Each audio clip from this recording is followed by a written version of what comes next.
Baik, terima kasih Pak. Ini kan kita sedang menghadapi era revolusi industri 4.0 dan juga menghadapi era disrupsi. Ini nanti ke depan kita ingin membangun yang namanya Creative Hub, Pak. Jadi nanti di situ berkumpulnya anak-anak kreatif. Assalamualaikum warahmatullahi wabarakatuh. Kita ketemu lagi dengan channel Dimas Cahaya Putra. Kali ini saya mengomentari akhir-akhir ini berkaitan dengan rencana KPU menyelenggarakan debat, itu paslon-paslon presiden dan wakil presiden. Nah, kemudian adanya perubahan yang menyatakan bahwa tidak ada debat calon wakil presiden. Ini terjadi pandangan minor terhadap Gibran Rakabuming Raka. Nah, yang dianggap tidak berani atau takut untuk melaksanakan debat. Oke, nanti kita lihat ya. Kita lihat bagaimana Gibran Rakabuming yang pernah mengalami perdebatan atau debat ketika waktu mencalonkan wali kota di Kota Solo. Sehingga nanti kita sebagai pertimbangan nanti untuk kita yang dianggap Gibran itu tidak berani melaksanakan debat. Oke, kita ikuti dan nanti kita sikapi bersama-sama. Saya hanya pengen tanya sama Mas Gibran. Saya mau tanya, dengan itu kan selalu jargonnya milenial. Lah, apa yang pernah Panjenengan lakukan untuk pembangunan di Kota Solo ini tentang milenial?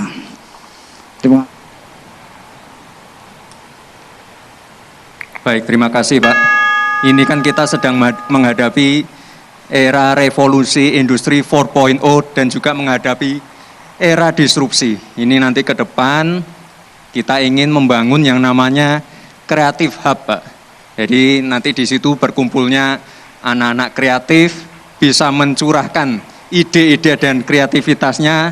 Nanti juga kita ajarin hard skill, kita akan menyediakan alat seperti alat sablon, alat obras, mesin jahit, mungkin nanti juga ada 3D printing. Kita juga ajarin lagi Pak, masalah-masalah soft skill, misalnya marketing, branding, bagaimana caranya mendapatkan perizinan. Saya yakin Pak, anak-anak muda Solo ini potensial semua dan mampu membuat sebuah ekosistem bisnis yang dikomandoi oleh anak-anak muda. Bukan milenial saja Pak, tapi juga Gen Z Pak. Terima kasih. Baik, selanjutnya silahkan paslon 2 untuk memberikan tanggapan. Waktunya juga 1 menit. Itu nanti atau yang sudah Mas? Maksud saya yang sebelum ini, apa yang pernah Mas Gibran lakukan sebelum ini? Kalau bukan nanti ya, untuk sebelum ini apa yang Mas Gibran pernah lakukan untuk Solo? Baik Pak, terima kasih Pak Bagio. Yang sebelum ini, saya kan memulai usaha dari umur 23 tahun Pak. Mungkin di media orang tahunya saya cuma jualan martabak Pak. Tapi saya ini sebenarnya punya bisnis-bisnis lain Pak.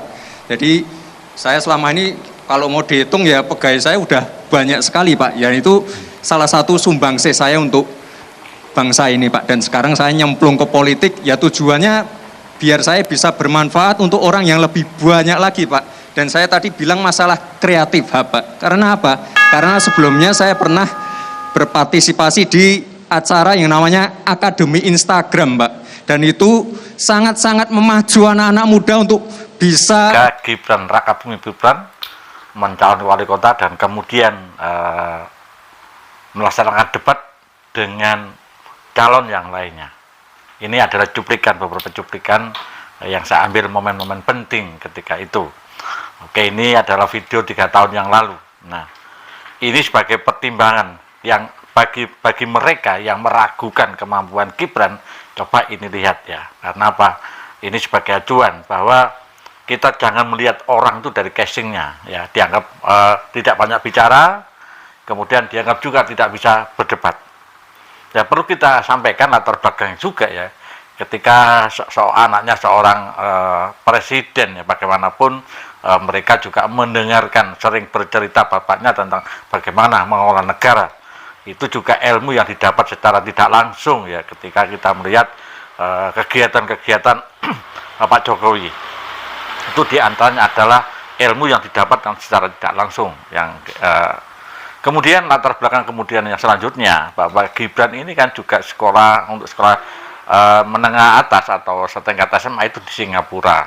Ya tentu saja mungkin kualitasnya berbeda, mungkin kita juga tidak tahu ya. Kemudian untuk kuliahnya S1 di Universitas Teknologi Sydney, ini juga di Australia. Nah, tentu saja kita tidak pernah mengetahui bahwa ternyata Gibran juga pandai berdebat ketika mencalonkan wali kota. Oke. Oleh karena itu kita jangan suudon dulu ya.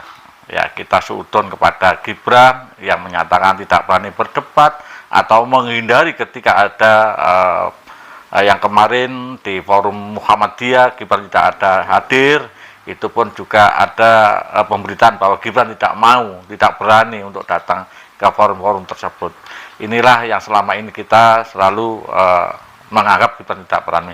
Ternyata apa yang kita lihat? Ya, ternyata kita lihat Gibran sudah pernah melaksanakan itu, dan pada waktu itu 3 tahun yang lalu ya masih muda ya, apalagi itu masih belum berpengalaman terjun di politik ya. Kemudian sekarang sudah terjun di politik 3 tahun. Nah, katakan kalau sekolah 3 tahun ini kan lumayan. Katakan kalau sekolah masih semester 6 lah kalau di bidang politik ya.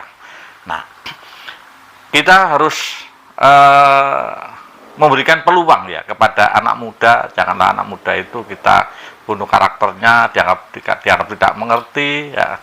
Mereka mungkin ya, setiap orang mempunyai kelemahan dan kelebihan ya. Yang jelas anak muda punya kelebihan apa yang dikuasai Gibran dan apa yang tidak dikuasai oleh wakil-wakil calon presiden yang lain. Tentu saja ada plus dan minus, pasti itu sedikit manusia karena Tuhan memberikan seperti itu.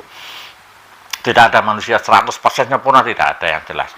Ada kekurangan, pasti ada kelebihan. Nah, Gibran pasti juga ada kekurangan, juga ada kelebihan. Pak Mahfud mungkin juga ada kekurangan, juga ada kelebihan. Pak Amin juga, Muhaimin juga ada kekurangan dan kelebihan. Nah, masing-masing paslon punya spesialisasi ya. Mungkin kalau Gibran saya lihat di bidang milenial karena anak muda di teknologi ya, mungkin tentang era digital secara mendetail teknik-tekniknya mungkin memahami ya. Mungkin tidak paham tentang yang lain. Nah, itulah oleh karena itu kami objektif. Cuma kalau ada anak muda yang ingin berkembang kemudian dibunuh karakternya, kami juga akan berkomentar. Inilah komentar saya. Jadi beri kesempatan. Kalau Anda tidak suka dengan Gibran, ya jangan dipilih, itu aja. Yang penting kita tidak perlu diperpanjang. Kalau nggak suka ya jangan dipilih. Kalau suka ya dipilih, itu aja. Yang jelas anak muda ini ada anak muda yang potensi. Tentu saja masih ada wali kota yang umurnya di bawah Gibran juga ada. Ya, jadi mudah-mudahan ya kita semua harus berpikir sehat, cerdas, bahwa anak muda pun punya potensi untuk memimpin negara. Sehingga sebagai gebrakan yang pertama ada calon wakil presiden atau pasangan presiden dan wakil presiden dan wakilnya termuda sepanjang sejarah Indonesia mungkin ya. Tetapi untuk panglima seperti Panglima Sudirman itu dulu waktu jadi panglima juga masih muda ya. Nah, saya kira itu saudaraku. Terima kasih.